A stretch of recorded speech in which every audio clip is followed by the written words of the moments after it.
মোৰ আন এটা মিনি ব্লগলৈ আপোনালোক সকলোকে স্বাগতম জনাইছোঁ। আজি আমি পিকনিক খাবলৈ আহিছোঁ, তাকে ভাবিলোঁ আপোনালোকৰ লগত অকণমান শ্বেয়াৰ কৰি দিওঁ। আমাৰ ওচৰতে হয়, ঘৰৰ পৰা বেছি দূৰ নহয়। তাতে মোৰ হাজবেণ্ডৰ কলিগবিলাকৰ লগত আহিলোঁ। আমি ব্ৰেকফাষ্ট কৰিলোঁ। ব্ৰেকফাষ্ট কৰাৰ পাছত আমি গোটেই ছোৱালীবিলাকে লগ লাগি এইফালে পূৰা ডান্স কৰি আছোঁহি।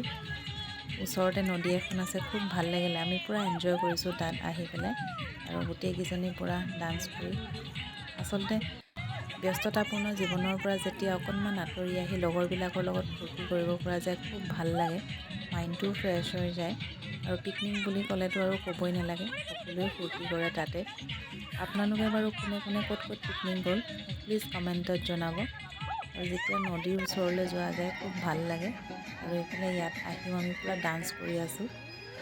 বেটাও একদম পূৰা তাৰ ফ্ৰেণ্ড এটা পাই পূৰা খেলি আছে।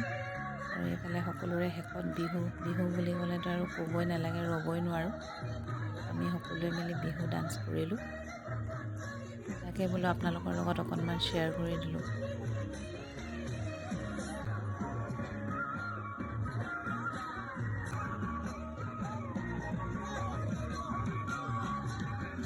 আৰু সকলোৱে ডান্স কৰাৰ পিছতে মানে খাবলৈ বহিলোঁ। তাৰপিছত এইফালে সন্ধিয়াই হ'ল। আকৌ এটা নতুন মিনি ব্লগত লগ পোৱাৰ আশাৰে আজিলৈ বাই, গুড নাইট।